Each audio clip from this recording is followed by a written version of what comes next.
Like, share and subscribe for more videos. أعوذ بالله من الشيطان الرجيم. بسم الله الرحمن الرحيم.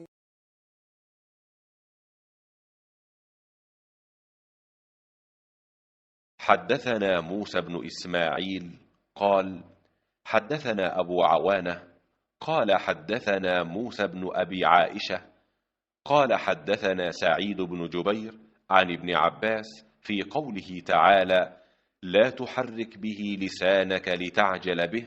قال: كان رسول الله صلى الله عليه وسلم يعالج من التنزيل شدة، وكان مما يحرك شفتيه.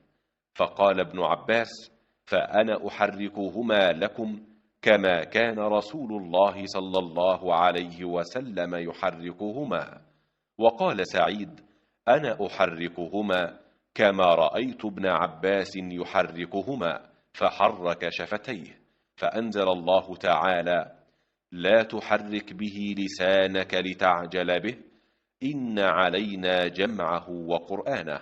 قال: جمعه لك في صدرك وتقرأه، فإذا قرأناه فاتبع قرآنه.